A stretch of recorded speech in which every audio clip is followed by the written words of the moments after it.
The following program was produced at the media facilities at Hofstra University's School of Communication. Ready, three. Ready, take three.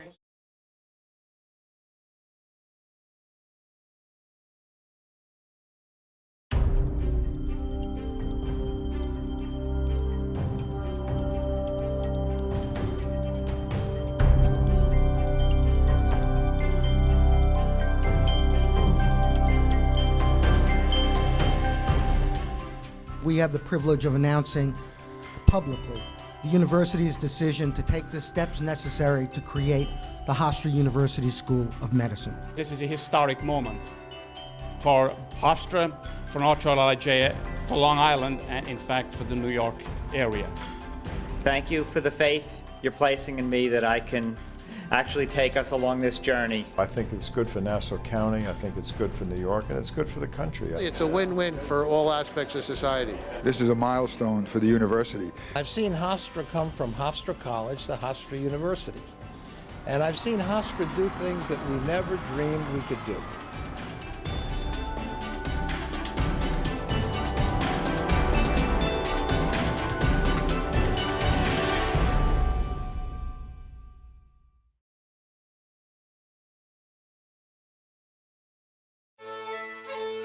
There was a famous breakfast between Michael Dowling and Stu Rabinowitz, where I believe that Stu really first presented to Michael the thought that perhaps the university and the health system really were perfectly aligned and positioned to do this. There is a legend about it now, about who paid for the breakfast.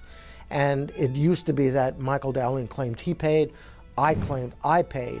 When you deal with Stu Rabinowitz, you need two Irishmen to one. And now a third party has entered into the legend, and that is the owners of the Garden City Hotel now claim that seeing Michael and I having breakfast by ourselves and the expression on our faces, they knew this was important for Long Island and they treated us. Into the microfuge tubes, and then you're going to incubate them at 37 degrees. I have been looking for growth and development in the hard sciences ever since I became president. And two things happened in 2006. One was there was a public policy statement made that there was going to be a tremendous shortage of American-trained doctors. In fact, there already is. And the other thing that happened is that North Shore Long Island Jewish decided that in order to become one of the great health systems in the country, they needed a primary medical school. Somebody's going to do something. Why not us? Two big institutions, very prominent in their respective areas, each trying to actually get better at what they do all of the time and enhance their brand and their reputation. 3 years later, which is a remarkably short period of time, we got final approval. Both Mr. Guthart and Mr. Zuckerberg came from a perspective which was rooted in the business world. And as they were listening to what the school wanted to accomplish, it was very clear that they were applying their perspective and their experience in a way that really paid attention to and absorbed what was unique about the school and what was unique about medicine. And we ourselves had our own perspective change, and in ways that I'm not sure they realized affected us as profoundly as they did. Leo and Roy are two of the smartest people that I have ever known. So they always have great ideas and great suggestions. But the reason they really got sold is because when they heard about the curriculum that Larry and his colleagues had created, they just thought that was a great idea. This is a new and better way to educate. Some salient issues in healthcare today, and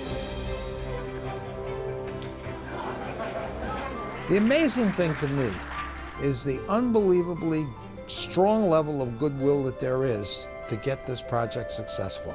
My enthusiasm grew as I got to know the people and as I heard Larry talk about the ideas. And build a curriculum. And it became clear to me that this was going to be a success. With early introduction of the patients, that all you have to have two partners that are willing to put their individual organizational egos aside for the benefit of doing something that raises both egos.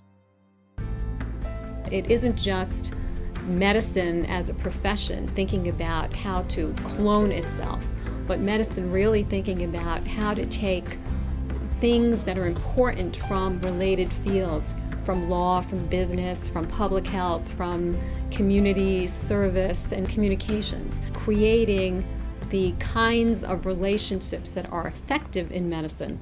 I'm learning that medical schools around the country are listening to Larry Smith and thinking he's probably right. The students are going to be solving clinical cases from the first day of medical school.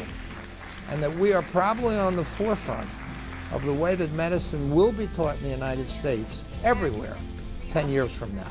What you want to create is the idea that we have a culture at this institution, and that culture is to want to be the best and to be very good at what we do. Because if people believe the institution is special, then it is special. I believe that the medical school is only the beginning. I think we will have other schools attached over time. What about a nursing school? School of public health? Because once you start something new, it automatically leads to something else. The best plan is sometimes to let things just evolve. You can't just specify everything over the next 10 or 15 years, other than the concept of being the best. So we're going to keep moving throughout the day. So we'll leave here just about 5 minutes.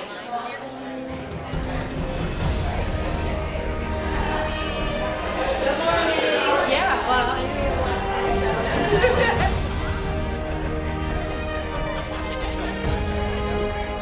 this is going to be a big weekend. Yeah.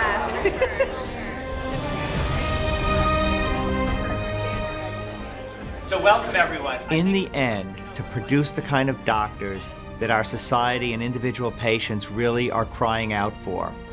The health system has been a teaching hospital. We need the ability to not put students into extraordinary debt in order to go to medical school. There is a lack of some kinds of doctors and a surplus of others. And people who contribute to scholarships Otolaryngologists, head and neck surgeons are going to make more of those graduates be able to go where their heart is.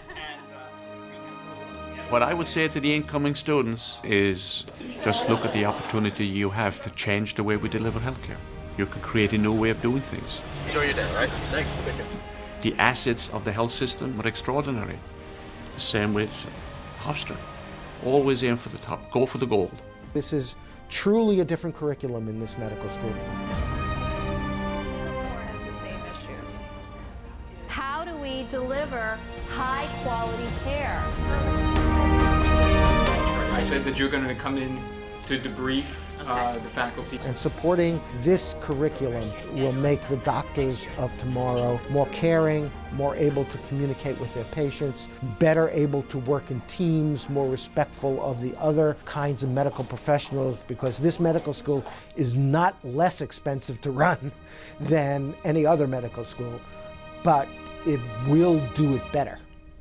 I would like to be seen as one of the schools that started at the millennium that really changed the way we educate future doctors. I hope our audience the night of this dinner understand that the importance of a new medical school in Nassau County and New York State, and I hope they all realize that it takes support in order to get to where we want to go. And I think that if we're successful in our goal of providing scholarships for every deserving student that attends, we will have created a wonderful institution, something that we all can be very proud of. You're all part of the founding cadre of people that has created this wonderful new innovative educational institution in the middle of Long Island. There are so many that deserve tremendous gratitude and appreciation for where we have come. We have come so far as of this date. Everybody from, of course, Roy Zuckerberg and Leo Guthart, trustees from both institutions, my partner in all this, Michael Dowling. They will see what a terrific group of bright and caring students these are, and every person attending this gala has made that happen. Every person here has a stake in that. So thank you all very much.